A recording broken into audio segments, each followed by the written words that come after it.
വിശദാംശങ്ങളിലേക്ക് കടക്കുന്നു. കൊച്ചിയിലെ ഏറ്റവും വലിയ ജനകീയ പ്രശ്നത്തിലേക്കാണ് ആദ്യം തന്നെ നമ്മൾ ശ്രദ്ധ തിരിക്കുന്നത്. കൊച്ചി ചെല്ലാനത്ത് അതിരൂക്ഷമായ കടലേറ്റം ഇത് നാളുകളായി വർഷങ്ങളായി തുടരുന്നതാണ്. ചെല്ലാനം കൊച്ചി തീരത്തെ കരിങ്കൽ ഭിത്തിയും ടെട്രാപോഡും സ്ഥാപിക്കാത്തതിൽ അങ്ങനെ ജനരോഷം ആളിക്കത്തുകയാണ്. സർക്കാർ അവഗണനയിൽ പ്രതിഷേധിച്ച് ചെല്ലാനത്ത് റോഡ് ഉപരോധിക്കുന്നു നാട്ടുകാർ. നമുക്കവിടെ നിന്ന് തത്സമയ വിവരങ്ങൾ ചേരാം. ചെല്ലാനം ജനതയോടൊപ്പം കേരള വിഷൻ ന്യൂസും ചേരുകയാണ്. എബി ജോൺ തോമസ് വിവരങ്ങളുമായി ചേരുന്നു. എബി, നാളുകളായി അല്ലെങ്കിൽ പറയാം വർഷങ്ങളായി ഈ കടലോര ജനത, തീരദേശ ജനത ഈ ഒരു പ്രശ്നം നേരിടുകയാണ്. ഇപ്പോൾ ഒരു കാലത്തും ഇതിനൊരു ശാശ്വത പരിഹാരമില്ല.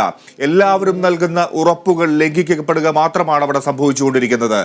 ഇപ്പോൾ ഈ തീരദേശ ജനത ഇത്ര വലിയൊരു പ്രതിഷേധത്തിലേക്ക് ഇറങ്ങിത്തിരിച്ചത് എന്ത് കാരണത്താലാണ്?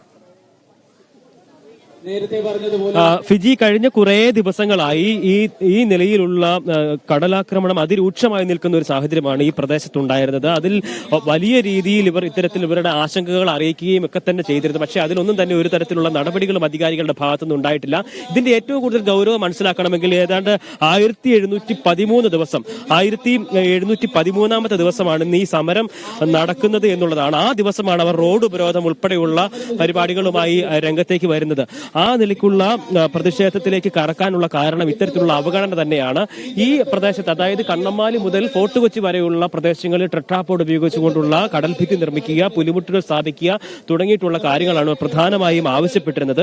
ഇതിനേതാണ്ട് കാലങ്ങളുടെ തന്നെ പഴക്കമുണ്ട്. ഒപ്പം തന്നെ നിരവധിയായിട്ടുള്ള ഈ പദ്ധതി നടപ്പിലാക്കുന്നതിന് വേണ്ടി നിരവധി കോടി തുക അനുവദിക്കുകയും അതെല്ലാം തന്നെ വകയിരുത്തുകയും ഒക്കെ ചെയ്തെങ്കിലും അതൊന്നും തന്നെ ഫലവത്താകുന്ന നടപടിയിലേക്ക് കടന്നിട്ടില്ല എന്നുള്ളതാണ് പ്രധാനപ്പെട്ട ഒരു കാര്യമായി നമുക്ക് പറയാനുള്ളത്.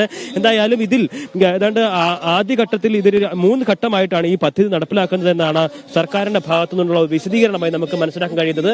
അതിൽ സർക്കാർ പ്രധാനമായും പറഞ്ഞിരുന്നത് ഈ 10 കിലോമീറ്റർ ദൂരത്തിൽ ഇത് ആദ്യമായി തന്നെ പുലിമുട്ട് സ്ഥാപിക്കുമെന്നുള്ളതായിരുന്നു. അതിനുശേഷം എന്നാൽ ആ പദ്ധതി നടപ്പിലായി അത് പകുതിക്ക് വെച്ച് ഏതാണ്ട് 7 കിലോമീറ്റർ മിച്ചം മാത്രമാണ് അതിൽ ആദ്യഘട്ടത്തിൽ പൂർത്തിയാക്കാൻ കഴിഞ്ഞത്.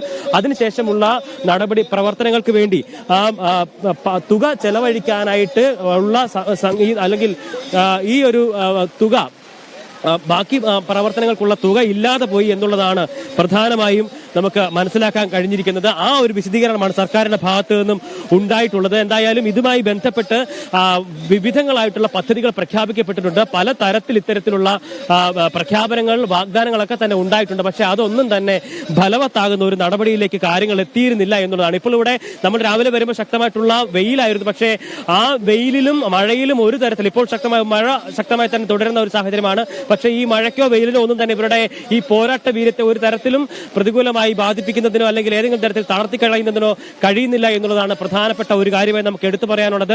ഈ റോഡിനെ ശരിക്കും ഇവരുടെ ഈ സമരത്തിന്റെ തന്നെ ജീവിത സമരം എന്ന നിലയിൽ തന്നെയാണ് ഇവർ ഇത് അവതരിപ്പിക്കുന്നത്. അതിലിവർ പ്രധാനമായും ചൂണ്ടിക്കാണിച്ച് തങ്ങൾക്ക് ജീവിക്കാൻ വേണ്ടിയിട്ടുള്ള സാഹചര്യങ്ങൾ ഉണ്ടാകണം, അതിനു വേണ്ടിയിട്ടുള്ള സമരമാണ് നടക്കുന്നത്. ജീവനും സ്വത്തിനും സംരക്ഷണം നൽകേണ്ടത് സർക്കാരാണ്. സർക്കാർ ആ നിലപാട് സ്വീകരിക്കണം, അതിനുവേണ്ടിയുള്ള നടപടികൾ സ്വീകരിക്കണം എന്നുള്ള ആവശ്യം അവർ മുന്നോട്ട് വെച്ചിരുന്നു. അതിനെ തുടർന്ന് ഈ സമരം രാവിലെ 6 മണി മുതലാണ് ഇന്നത്തെ സമരം ആരംഭിച്ചത്. റോഡ് ഉപരോധം ഉൾപ്പെടെയുള്ള സമരത്തിലേക്ക് ഇവർ കടന്നത് ഇന്ന് രാവിലെ 6 മണി മുതലാണ്. അതിനുശേഷം ഈ ഭക്ഷണം പാകം ചെയ്യുന്നത് ഉൾപ്പെടെയുള്ള നടപടികളിലേക്ക് കടക്കാൻ അവർ തീരുമാനിക്കുകയായിരുന്നു. എന്തായാലും ഇപ്പോൾ ഈ മഴ വന്നപ്പോൾ അവർ അവിടെ നിന്ന് 1 ഇഞ്ച് പോലും അനങ്ങാതെ അവിടെ തന്നെ ഇരുന്നു കൊണ്ട് ഈ സമരത്തിൽ അവർ ഐക്യദാർഢ്യം പ്രഖ്യാപിച്ച് സമരത്തിന്റെ മുന്നണി പോരാളികളായി തന്നെ നിന്നുകൊണ്ട് അവർ ഈ സമരം നടത്തിക്കൊണ്ടിരിക്കുന്നു. അതിൽ തന്നെ മനസ്സിലാക്കാൻ കഴിയുന്നത് എത്രമാത്രം ഇവരെ പ്രതികൂലമായി ബാധിക്കുന്നതാണ്, ഇവരുടെ ജീവൽ പ്രശ്നത്തെ എത്രമാത്രം ബാധിക്കുന്ന ഒരു വിഷയമാണ് എന്നതിനെ കുറിച്ച് ഈ ഓരോ പ്രതികൂല സാഹചര്യങ്ങളെയും അതിജീവിക്കുന്നതിനുള്ള ഓരോ മാർഗങ്ങളും മുന്നിൽ കണ്ടുകൊണ്ട് തന്നെയാണ് നമുക്കറിയാം ഇപ്പോൾ ഈ പ്ലാസ്റ്റിക് കവറുകൾ ഉൾപ്പെടെ വെച്ചുകൊണ്ട് ചേമ്പില് ഉൾപ്പെടെ തലയിൽ ചൂടിക്കൊണ്ടുള്ള ഈ മഴയെ പ്രതിരോധിക്കുന്ന നിലയിലേക്ക് കാര്യങ്ങൾ എത്തുമ്പോൾ ഒരു തരത്തിലും ഈ ഇപ്പോൾ ഉന്നയിക്കപ്പെട്ടിരിക്കുന്ന വിഷയങ്ങളിൽ നിന്നും തങ്ങൾ പിന്നോട്ട് പോകുന്നില്ല എന്ന് തന്നെ ആവർത്തിച്ച് വ്യക്തമാക്കുകയാണ്. അവർ ശക്തമായിട്ടുള്ള മഴ പെയ്യുന്നുണ്ട്, പക്ഷേ മഴയോ വെയിലോ ഒന്നും തന്നെ ഈ സമരത്തെ പ്രതികൂലമായി ബാധിക്കുന്നില്ല എന്നുള്ളതാണ്. ഇതൊക്കെയാണ് ഈ എങ്ങനെയുണ്ട് ചേട്ടാ ഈ സമരം ശക്തമായി തന്നെ മുന്നോട്ട് വന്നു? വളരെ നാളുകളായിട്ട് നമ്മുടെ ആവശ്യങ്ങൾ മുന്നോട്ട് വെക്കുന്നത്, പക്ഷെ ഒന്നും കേൾക്കുന്നില്ല. മുന്നോട്ട് പോകും. ഞാൻ ഇവിടെ കണ്ണമാലി ഈ യൂണിറ്റില് കൺവീനറാണ്. ഒരു 1713 കൊല്ലം നമ്മൾ ഈ സമരം ചെയ്തത്. ഇതിപ്പുറം നമ്മൾ ആക്റ്റീവായിട്ടിരിക്കണേ. പക്ഷെ നമ്മളെ ഇപ്പൊ സർക്കാർ നമ്മളെ പറ്റിച്ചോണ്ടിരിക്കണാണ് ഇത്രയും കൊല്ലത്തോളം. ഇവിടെ ഈ വാൾപോസ്റ്റ് മുഴുക്ക നോട്ടീസ് അടിച്ച് മറ്റേ ഇത്ര കോടി രൂപ പാസ്സായെന്നും പറഞ്ഞു. എന്നോട് പല ആൾക്കാരും പറഞ്ഞ് പന്തൽ പൊളിച്ച് മാറ്റിക്കോ ഷാജി, പന്തൽ പൊളിച്ച് മാറ്റിക്കോ, ഈ കലർപ്പട ലെറ്ററപ്പാട് തുടങ്ങാൻ പോവുകയാണ്, പിന്നെ എന്തിനാണ് ഈ ചെയ്യണമെന്ന് പറഞ്ഞു. ഞാൻ പറഞ്ഞു കടൽ തുടങ്ങട്ടെ, പന്തൽ ഞാൻ പൊളിക്കില്ലെന്ന് പറഞ്ഞു. ഞാൻ ഇവിടുത്തെ കൺവീനറാണ്, പന്തൽ ഞാൻ പൊളിക്കൂല, തുടങ്ങട്ടെ.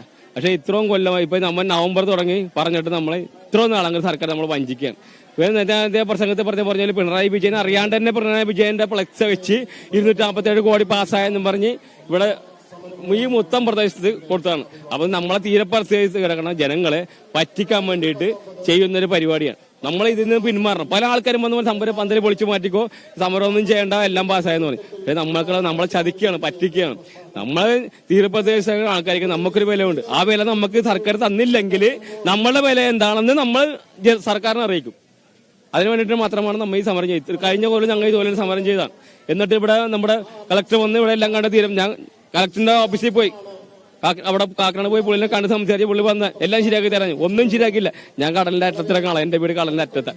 പക്ഷെ അതുകൊണ്ടൊന്നും കാര്യമില്ല. നമുക്ക് മൊത്തം ജനങ്ങളെ അവിടെ ചെല്ലാനും പോലും സംരക്ഷിച്ചതുപോലെ ഇവിടെ സംരക്ഷിക്കണം. അത് മാത്രമേ നമുക്ക് പറയാനുള്ളൂ. അത് ചെയ്യുന്നത് വരെ നമ്മൾ ഈ സമരം തുടർന്നുകൊണ്ടേയിരിക്കും. ഇത് നടക്കാത്തതിന് കാരണമായിട്ട് അവർ പറയുന്ന സംഭവം എന്താണ്? ഫണ്ടില്ലാത്തതാണ്. അവര് പറയുന്നത് ഫണ്ടില്ലാത്തതാണ്. പക്ഷെ അത് നമുക്ക് വിശ്വസിക്കാൻ പറ്റത്തില്ല. അവർ പറയുന്നത് ഇതിന് ചെയ്യാൻ ഫണ്ടില്ലെന്നുള്ള, പക്ഷെ ഫണ്ടില്ലെന്നുള്ള കാര്യം നമ്മൾ വിശ്വസിക്കും. കാരണം മറ്റുള്ള കാര്യങ്ങൾക്ക് ഫണ്ടുണ്ട്.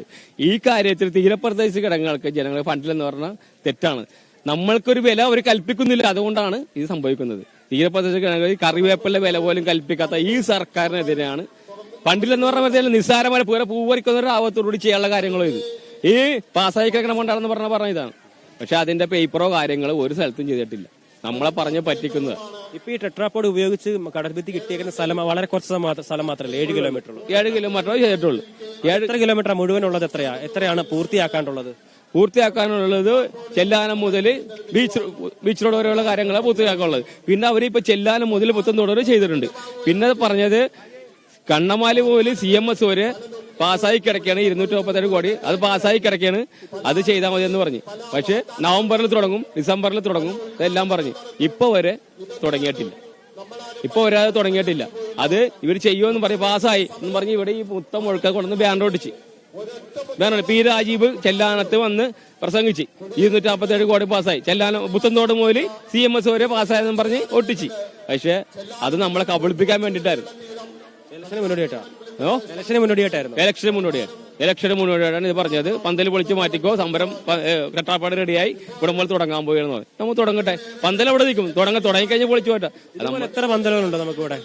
ഇവിടെ ഇത് കൂടാണ്ട് നമുക്ക് കാട്ടിപ്പറമ്പ്, CMS, സൗദി, മാനാശ്ശേരി, ഇത്രയും പന്തലുണ്ട്. 4-5ഓളം പന്തലുകൾ, ഈ സമര പന്തലുകൾ ഇങ്ങനെയുണ്ട്. ഇത് ഇവിടങ്ങളിലെല്ലാം ഈ 1713 ദിവസമായിട്ട് സമരം തുടർന്നുകൊണ്ടിരിക്കുകയാണ്. കൊറോണ സമയത്ത് നമ്മൾ തുടർന്നുകൊണ്ടിരിക്കുകയായിരുന്നു. കൊറോണ സമയത്ത് വീട്ടിലിരുന്നാണെങ്കിലും സമരം ചെയ്യണേ. ഇനിയിപ്പോ നമ്മളിപ്പോൾ റോഡിലേക്ക് ഇറങ്ങി പ്രതിഷേധം രേഖപ്പെടുത്തി ഇപ്പോൾ നമ്മളിവിടെ ഭക്ഷണം പാകം ചെയ്ത് ഉൾപ്പെടെയുള്ള സമരത്തിലേക്ക് കടന്നിട്ടുണ്ട്. അപ്പൊ ഇനിയിപ്പോ തുടർന്നുള്ള നടപടികളൊക്കെ എങ്ങനെയാണ്? ഇനി അവര് വരണം, ഇവിടെ വരണം, മന്ത്രിമാർ. രാവിലെ പോലീസ് ഉദ്യോഗസ്ഥന്മാരെ ഒന്നും പറഞ്ഞ് നിങ്ങൾ അറസ്റ്റ് ചെയ്ത് കൊണ്ടുപോകും, വണ്ടി കൊണ്ട് നടപ്പിച്ച്. നമ്മൾ സാറ് അറസ്റ്റ് ചെയ്തു, ഞങ്ങൾ റോട്ടെ കിടക്കാൻ പോയി, അറസ്റ്റ് ചെയ്തു. ഈ വണ്ടിയിൽ എന്തോരം ആളെ കൊള്ളും? ഈ ജനത എന്തോരം ആളെ കൊള്ളട്ടെ, വേറെ വണ്ടി വരട്ടെ, അറസ്റ്റ് ചെയ്യട്ടെ, എന്തിനെന്ത് ചെയ്യാറ? ഇനി ഇതിൽ നമ്മൾ മുന്നോട്ടില്ല. കാരണം നമുക്ക് വില കൽപ്പിക്കണില്ല സർക്കാർ. അതുകൊണ്ടാണ് ഇതുവരെ പൂവരക്കണ ലാഭത്തോട് ചെയ്യാനുള്ള കാര്യങ്ങളുള്ളൂ. ഈ കാരണം അത്രയും ചെയ്യാനുള്ള കാര്യമുള്ളൂ. അതാരും ചെയ്യണില്ല. കാരണം നമുക്ക് വില അവര് പറഞ്ഞ എന്താണ് 10 ലക്ഷം രൂപ മേടിച്ച് ഒഴിഞ്ഞു പോയിക്കോന്ന് പറഞ്ഞു തീരപ്രദേശത്ത്. നമ്മ ഒഴിഞ്ഞു പോകാൻ ചെയ്യാറില്ല. നമ്മ ജനിച്ച മണ്ണിന് ഇവിടെ പോകാനാണ്. ഇവിടെ പോലും ഇവിടെ തന്നെ ഇരിക്കും. ജനിച്ച മണ്ണി സ്ഥലത്തും പോകാൻ താല്പര്യമില്ല. അതിനാണ് എന്ത് വന്നാൽ കടലിനോട് മല്ലടിക്കുന്ന ആൾക്കാരാണ് നമ്മൾ. അതിനാണ് നമുക്ക് ആരെന്ത് ചെയ്യും, നമ്മൾ അറസ്റ്റ് ചെയ്യേണ്ടി പോവുക, ജയിലിൽ കൊണ്ട് ഇടിയ ഒരു പേടിയുമില്ല. എന്തിനും തയ്യാറായി തന്നെ നിൽക്കണേ. തീരദേശ ജനത സംസാരിക്കുകയാണ്. അവരുടെ പ്രതികരണം അവർ രേഖപ്പെടുത്തുന്നു. എന്തായാലും ഈ ഒരു സമരത്തിൽ നിന്ന് പിന്നോട്ടില്ല, ഒരു ഇഞ്ച് പോലും പിന്നോട്ടില്ല എന്ന് പറയുന്നു. സർക്കാർ അവരെ വഞ്ചിച്ചു എന്ന് പറയുന്നു. വലിയ വാഗ്ദാനങ്ങളൊക്കെ നൽകി തീർത്തും കബളിപ്പിക്കപ്പെട്ടു എന്ന് തീരദേശ ജനത പ്രതികരിക്കുകയാണ്. ഈ ജനതയെ സംബന്ധിച്ച് നമുക്കറിയാം, സാങ്കേതികമായി ഇതൊക്കെ വലിയ വിലയിരുത്തലുകളൊക്കെ നടത്തിയതാണ്. ശാസ്ത്രീയമായി എങ്ങനെ ഇതിനെ നേരിടാം, ഈ കടൽക്ഷോഭത്തെ നേരിടാം, തീരദേശ ജനതയെ എങ്ങനെ സംരക്ഷിക്കാം എന്നൊക്കെ വലിയ പഠനങ്ങളും ഒക്കെ നടത്തി. ഈ ടെട്രാപോഡ് ഒരു ശാശ്വത പരിഹാരമായിട്ടാണോ തീരദേശ ജനതയും വിശ്വസിക്കുന്നത്? ഈ കടൽക്ഷോഭത്തെ പ്രതിരോധിക്കാൻ, തടഞ്ഞു നിർത്താൻ ശാശ്വതമായ ഒരു പരിഹാരം ഇതാണ് എന്ന് തീരദേശ ജനതയ്ക്ക്, അല്ലെങ്കിൽ എന്താണ് അതിന് മാർഗം, എന്താണ് അതിൻ്റെ വഴി എന്നത് മാർഗമെന്നത് തീരദേശ ജനതയ്ക്ക് വ്യക്തമായ കാഴ്ചപ്പാടുണ്ടോ? തീർച്ചയായും ഫിജി, ഇതിൽ തീര സംരക്ഷണം തന്നെയാണ് ഇവർ പ്രധാനമായി മുന്നോട്ട് വെക്കുക. തീരം സംരക്ഷിക്കാതെ എന്തൊക്കെ ചെയ്തിട്ടും കാര്യമില്ല. അവിടെ കൃത്യമായ രീതിയിൽ മണലിട്ട് അത് തീരെ സംരക്ഷിക്കേണ്ടതുണ്ട്, ആ തീരം രൂപപ്പെടുത്തിയെടുക്കേണ്ടതുണ്ട്. അങ്ങനെ ചെയ്തിട്ട് ബാക്കിയുള്ള നടപടികളിലേക്ക് കടന്നെങ്കിൽ മാത്രമേ ഇതിനൊരു ശാശ്വത പരിഹാരമാകത്തുള്ളൂ എന്നുള്ള കാര്യമാണ് ഇവർ പറയുന്നത്. ഇതിൽ പല കുറി ഇവർ ഈ കാര്യം കൃത്യമായ രീതിയിൽ പറയുന്നുമുണ്ട്. എന്തായാലും ഈ കൊച്ചിൻ പോർട്ടിന്റെ ഡ്രഡ്ജിങ് തുടങ്ങിയിട്ടുള്ള ഒരു 100 വർഷക്കാലം, അതാണ് ഇതിലേറ്റവും ഈ പ്രശ്നങ്ങൾക്ക് മൂല കാരണമായി തന്നെ ഇവർ ചൂണ്ടിക്കാണിച്ചിരിക്കുന്നത്.